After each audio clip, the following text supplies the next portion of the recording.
Karoline Leavitt believed she could put Jasmine Crockett in an uncomfortable position on live television and face no consequences. What she didn't expect was a lawsuit, clear evidence, and a woman who relied on composure as her strength and prevailed without raising her voice. It happened on a Wednesday, an ordinary day filled with emails and legal preparation. Jasmine Crockett sat in her attorney Brandon Keyes' office in downtown Dallas, reviewing deposition notes. Then her chief of staff, Samira, walked in holding her phone. Her expression wasn't urgent, but it wasn't casual either. "I think you should see this," she said, handing Jasmine the device. On the screen was a forwarded message, not a press release or legal document, just a screenshot from a verified source. Karoline Leavitt had written to Jasmine directly. No lawyers involved, no intermediaries, just her own words. "I know this message may not reach you, but I have to try. I'm sorry I went too far. I thought I was being bold, but now I see I was careless. This has cost me more than I ever expected. Please stop the lawsuit." It wasn't long or emotional, but it carried more weight than anything Karoline had said publicly in months. Brandon leaned closer to read it, his expression tightening. "She's trying to shift the narrative," he said.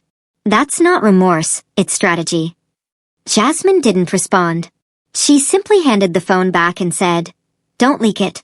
If someone else does, let them." 2 hours later, the message appeared on Twitter. An anonymous political journalist posted the screenshot, and within minutes it spread everywhere. Podcasts, talk shows, and late-night segments. 88 words had ignited the internet. Some people saw it as a genuine moment. "She's breaking," one comment read. "Let her go." Others disagreed, arguing that you can't publicly criticize someone and then privately ask for leniency. Major networks responded. CNN aired a segment titled "The Power of Public Silence."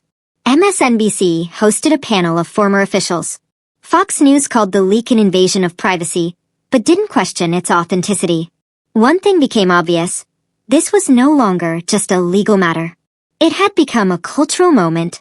At Jasmine's office, notifications kept coming. Donations increased. Emails flooded in. Some encouraging forgiveness, others demanding accountability. "People want you to respond," Samira said. Jasmine shook her head. "They already have." "What do you mean?" I didn't reply. That was it.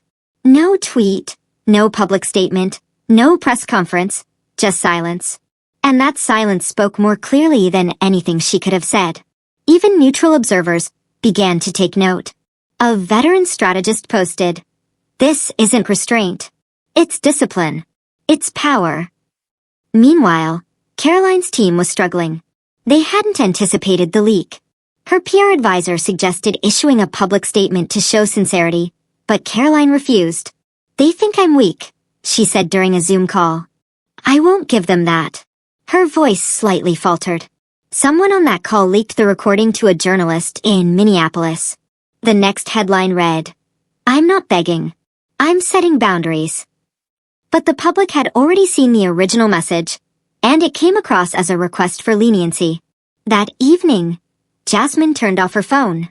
She didn't need updates. She understood how things would unfold. She reheated leftovers, ate quietly, and allowed the public to debate a message that was never intended to be shared. Yet it revealed everything. Karoline had spent months appearing confident in interviews, downplaying serious issues. But when accountability arrived, she wanted the terms to change. Jasmine did not. Her composure remained steady. Just when it seemed the silence had closed the chapter, something deeper began forming behind the scenes.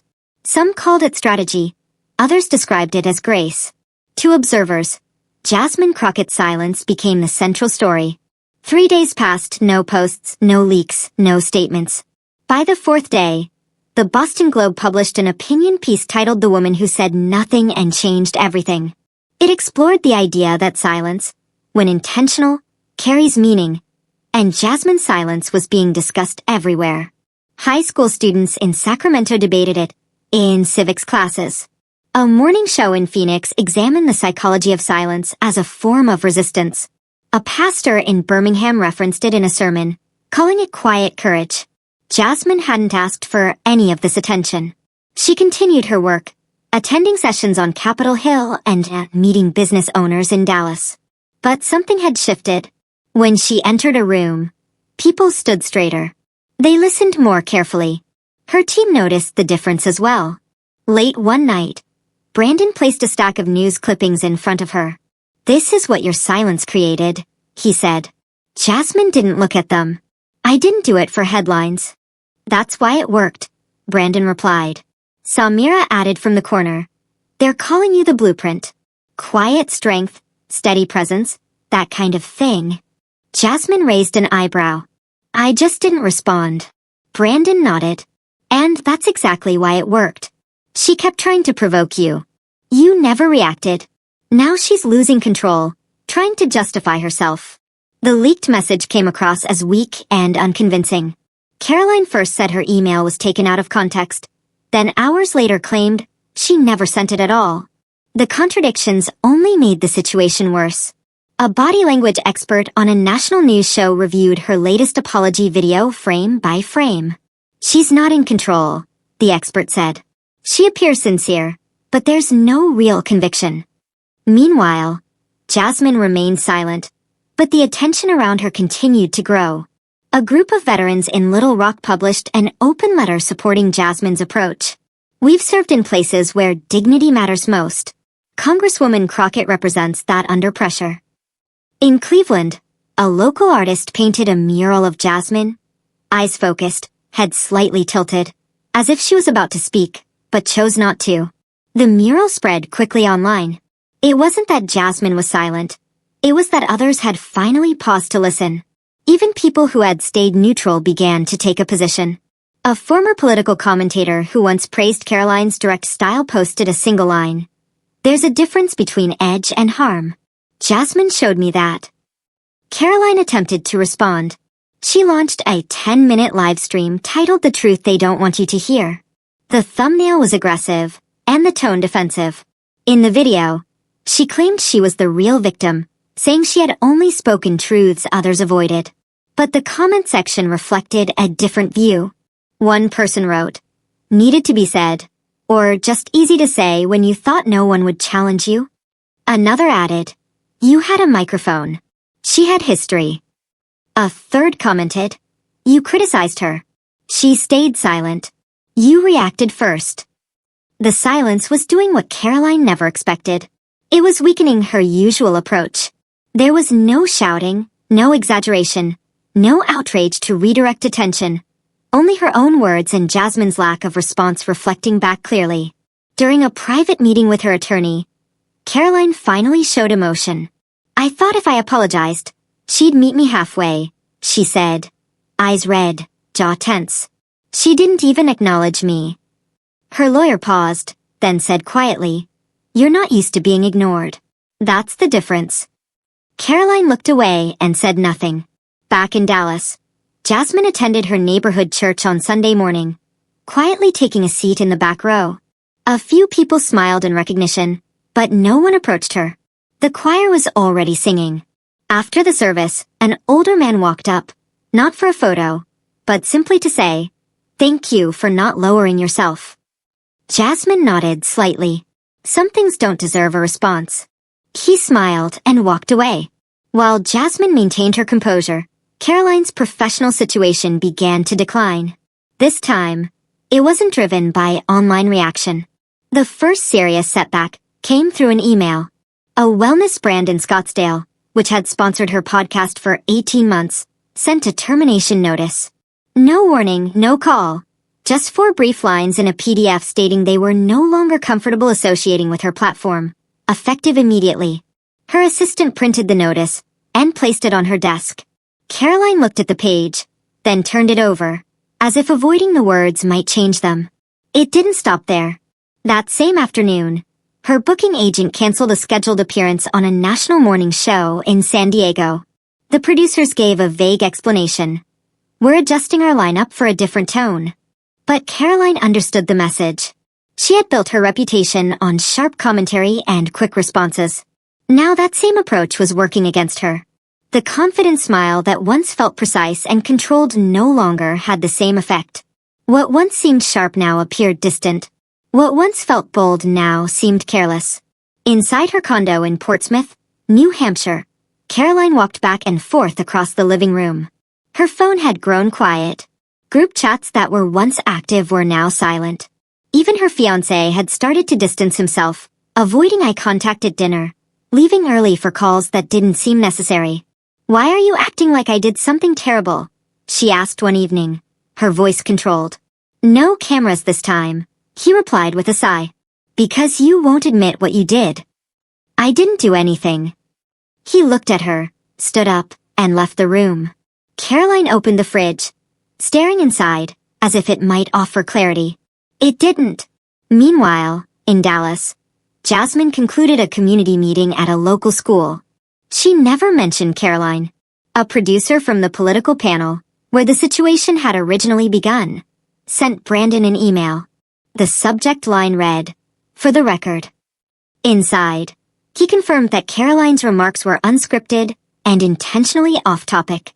Attached were internal messages showing she had requested to go off-script before the show. Brandon printed the email immediately. This was no longer just a public relations issue. It had potential legal implications. Back on Capitol Hill, Jasmine attended a committee hearing on housing discrimination. She asked only 2 questions, but later that evening, a short clip of her listening, arms crossed, focused, went viral again. The caption read, "When silence speaks louder than spin." Karoline, on the other hand, tried to post a short video for her private supporters. No makeup, no script, just her sitting in a hoodie on the edge of her bed. "I know people are upset," she began, "but I don't owe anyone a performance." It was meant to sound firm, but her voice slightly trembled. She kept adjusting her hair nervously. Within hours, that clip leaked beyond the paywall. Critics described it as damage control presented as defiance. Supporters said she appeared vulnerable, but to most viewers, she seemed cornered. And once that perception took hold, that she was unraveling rather than leading, everything began to decline. Tuesday afternoon, Jasmine walked into Brandon's office, carrying a paper bag from a local sandwich shop and placed it down casually, as if it were a normal day.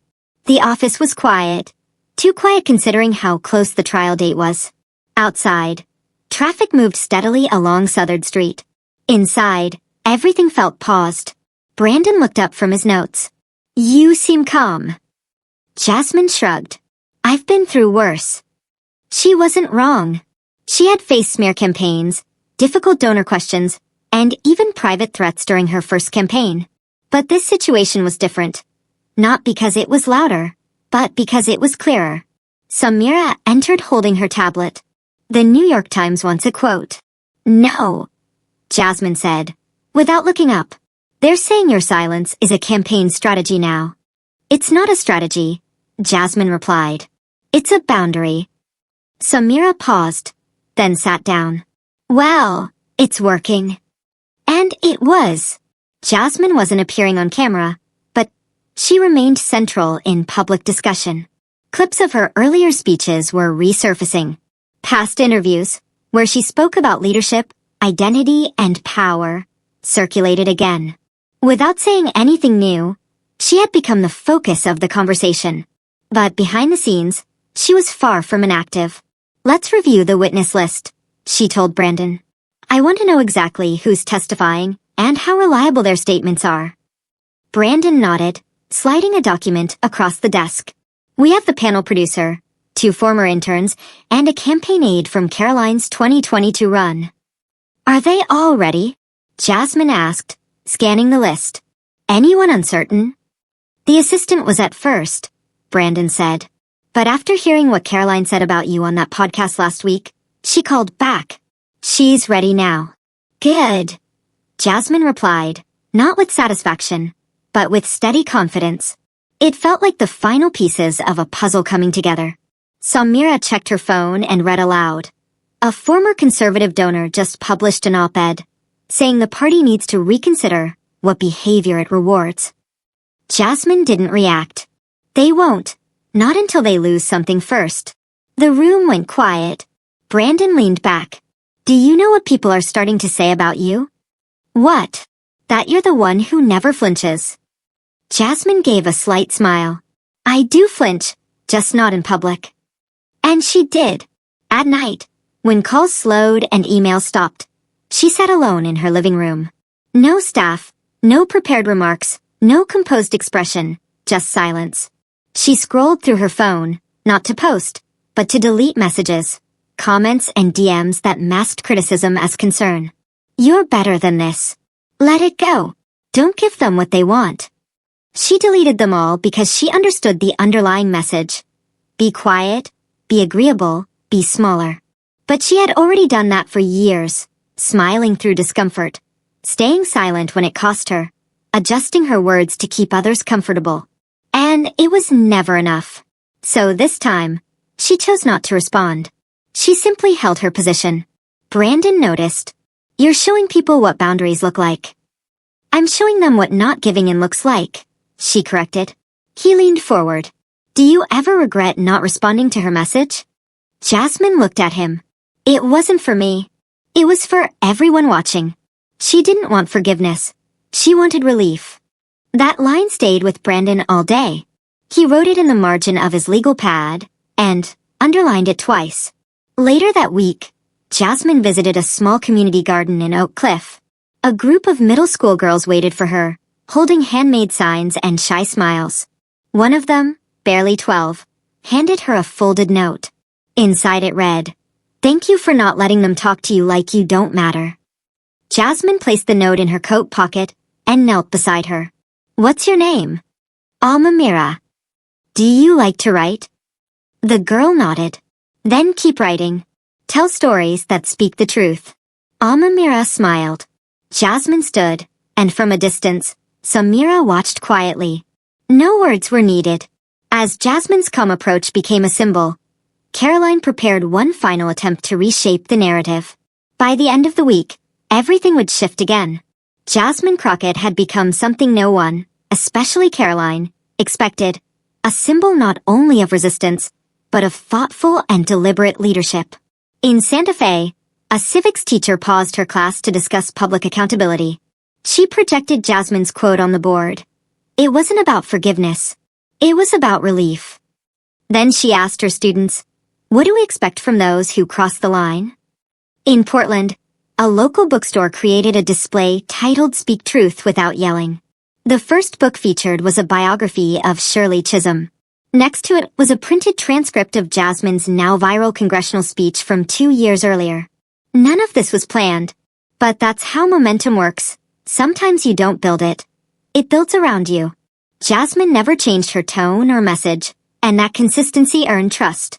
She didn't treat this as a defining moment. She treated it as part of her responsibility. Meanwhile, Karoline continued testing limits.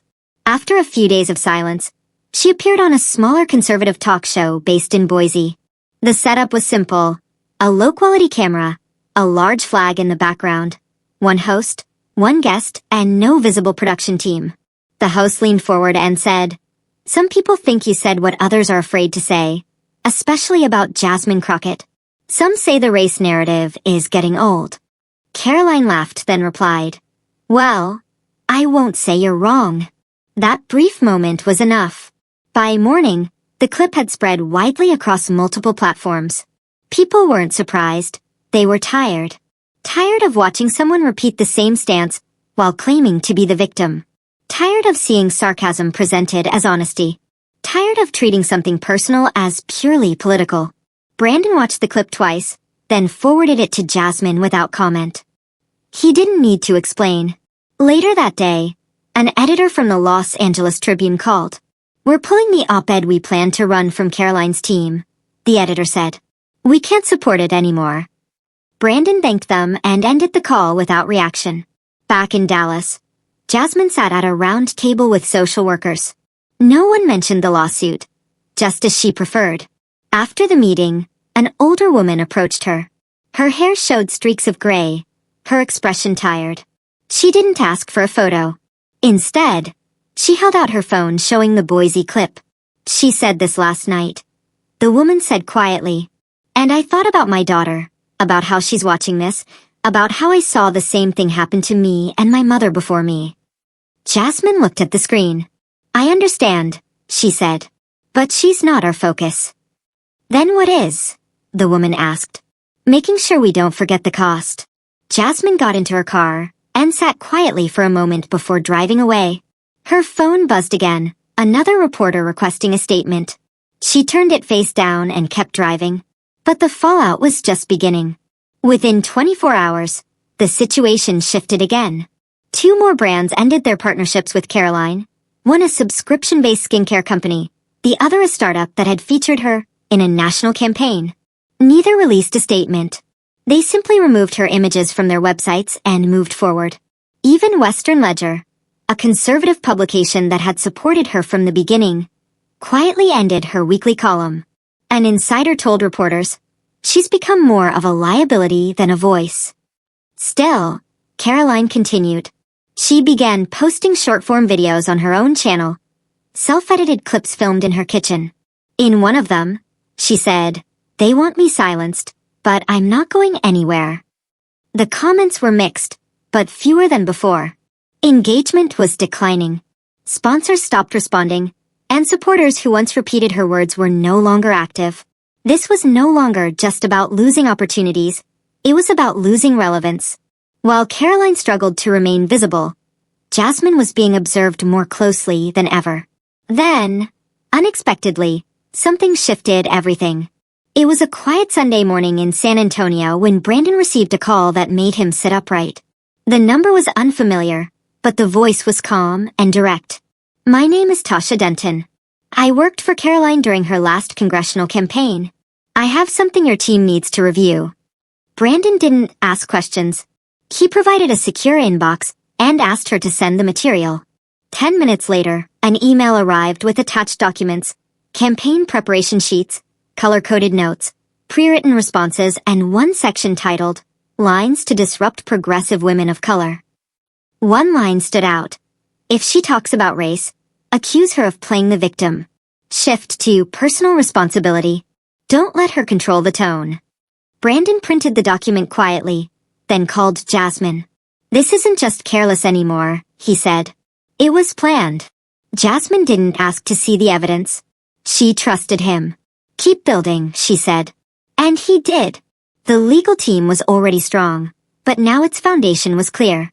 What once appeared as spontaneous debate moments were revealed as part of a calculated strategy, carefully prepared and presented as unscripted reactions.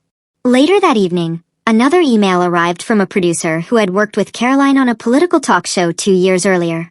She offered a sworn statement confirming that Karoline regularly practiced interrupting opponents of color during mock debates. "It keeps them emotional and off-script," she had said. The producer described her as someone who tested limits simply to prove she could. That was the missing piece. Back at Jasmine's office, the room was quiet. Samira was reviewing a brief when Brandon entered, placed the documents on the desk, and said, "We're not asking the court to assume anything anymore. We're going to show them." Samira skimmed the first page and exhaled. "She planned everything," she said softly. After a pause, Jasmine looked up. "Then it's not about me," she said. "It's about the method."